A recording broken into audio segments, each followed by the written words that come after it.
Bem, estamos aqui no 8º Fórum Mackenzie de Liberdade Econômica e, nessa oportunidade, com outro convidado muito especial, o economista argentino Iván Carrino, que vai falar sobre a política econômica argentina e os resultados dela atualmente. Iván, muito gusto. ¿Cómo se puede caracterizar la política económica argentina en ese momento? Bueno, te diría que la política económica implementada en este último tiempo en Argentina, desde diciembre en adelante, es una política de carácter ortodoxa, liberal, que apunta a incrementar el nivel de libertad económica de los argentinos. Argentina atravesaba un problema muy grande de inflación, un problema muy grande de deuda pública, una prima de riesgo altísima, una economía estancada hace 10 años, incluso en declive, ¿no? Cayendo fuertemente.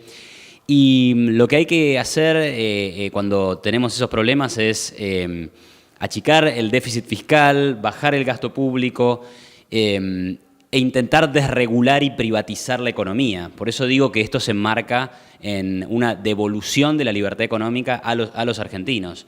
Y el presidente Milei es alguien que está muy convencido de estas ideas, ha estudiado economía, ha leído a grandes pensadores liberales como Ludwig von Mises, Hayek, Friedman, Rothbard, y la verdad es que está inspirado de esas ideas, tiene una gran capacidad de liderazgo, tiene una personalidad muy extrovertida y que ha logrado captar el apoyo de la gente, y eso le ha permitido avanzar en esta propuesta liberal, ¿no? A pesar de mucha resistencia institucional, el Congreso, la oposición, él tiene un partido pequeño, pero bueno, se ha avanzado bastante. Hoy Argentina es el único país de América Latina que tiene superávit en las cuentas públicas, un poco por necesidad, porque no te queda otra si estás en nuestra situación, pero también por la voluntad del gobierno, ¿no? Y de avanzar en este sentido. Así que, bueno, ha sido duro, los primeros meses fueron complicados, obviamente eso era esperable y era predecible, pero hoy en día se están viendo resultados alentadores. La inflación ha bajado, la economía comienza a recuperarse, el salario promedio también. Entonces, bueno, estamos viendo lo que los liberales esperábamos ver de un ajuste tradicional inspirado en ideas de libertad, que es costos de corto plazo y beneficios en el mediano y esperemos en el largo, ¿no? Bueno, yo te iba a preguntar sobre los resultados, pero tú ya hiciste un buen resumen.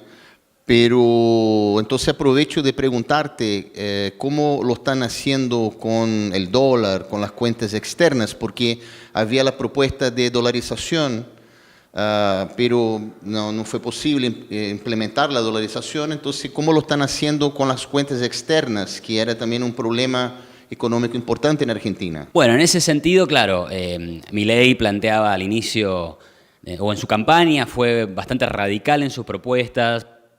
Planteaba, por ejemplo, la eliminación del Banco Central, que iba a tener como resultado la dolarización de la economía, ¿no? Por eso digo que el plan fue mucho más ortodoxo de lo por ahí esperado, o de lo que se planteaba en la campaña, ¿no? Fue un plan más tradicional, que intenta solucionar el problema del dólar, y ahora voy específicamente ahí, pero controlando la cantidad de dinero y ajustando las cuentas públicas, ¿no? Porque cuando uno tiene poco déficit fiscal, entonces el Banco Central no tiene que emitir dinero para financiar. Entonces el tipo de cambio ya no es un problema de que todo el tiempo está a punto de saltar, ¿no? Ahora, específicamente en la cuestión de las cuentas externas, claro, Argentina tenía un problema, y lo sigue teniendo muy aminoradamente, que era el tema del cepo cambiario, ¿no? O sea, Argentina tenía dos tipos de cambio. Un tipo de cambio oficial, decretado por el gobierno, que en noviembre era de 300 pesos por dólar, y un tipo de cambio de mercado libre, paralelo, en el mercado negro, que en su momento costaba 1.000 pesos por dólar. Claro, ¿eso qué genera? Un fuerte incentivo a importar y un fuerte desincentivo a exportar. Y además, impide que venga la inversión extranjera. Porque si yo tengo $1 para invertir en Argentina, me van a dar 300 pesos en lugar de darme 1.000, y lo que verdaderamente vale el dólar es 1.000. Entonces el gobierno de Milei, el 13 de diciembre, o sea, 3 días después de asumir, hizo que el dólar oficial pasara de 300 a 800. O sea, sinceró fuerte, parcialmente, pero fuerte, el valor del dólar oficial y achicó la diferencia cambiaria. Luego, con el correr de los meses, la diferencia cambiaria volvió a ser del 50%. O sea, estaba en el 200%, bajó al 10% y subió al 50%. Y ahí el gobierno endureció más la política monetaria, fundamentalmente, y tuvo cierto éxito en el Congreso, en aprobar ciertas medidas que tenían que ver con lo fiscal. Entonces ahí empezó a bajar el tipo de cambio paralelo y hoy la brecha, hoy la diferencia cambiaria es de menos del 10%, está por el 10% de vuelta, ¿no? Entonces hoy el problema externo no es tan grande como era antes, porque no tenés esa distorsión, ¿no? Además de que si las cuentas públicas están en orden, uno puede tener, ahí nos vamos a poner técnicos, ¿no? Pero uno puede tener un déficit de la cuenta corriente sin que eso sea problemático, porque eso se va a ir financiando con capitales genuinos que vengan del exterior a invertir, y eso es lo que va a pasar en Argentina.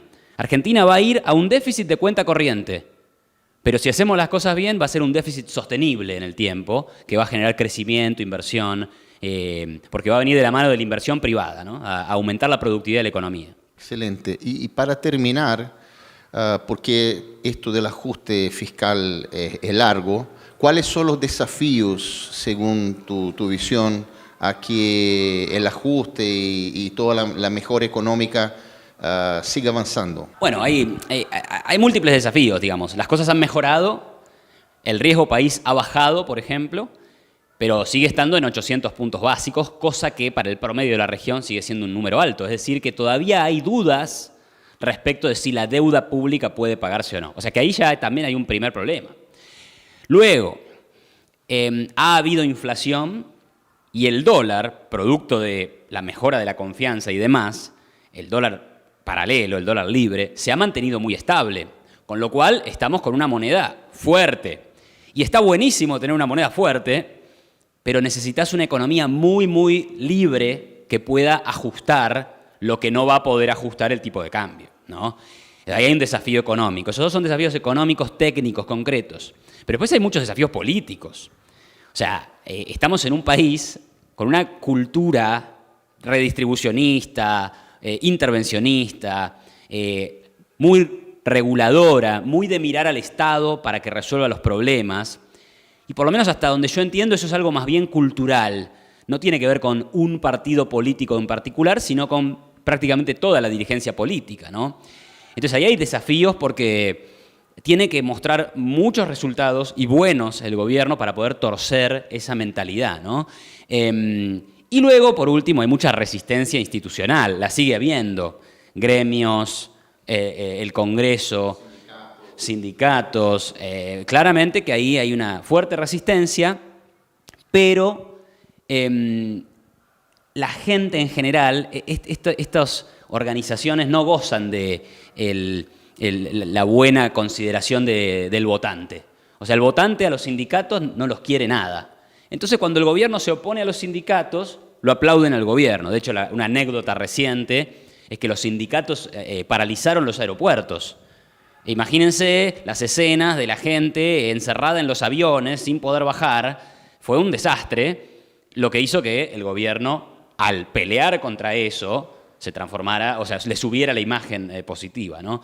Pero no deja de ser un problema, porque aumenta el conflicto, ¿no? Y estos grupos resisten con medidas de fuerza y eso es un problema para la convivencia pacífica, ¿no?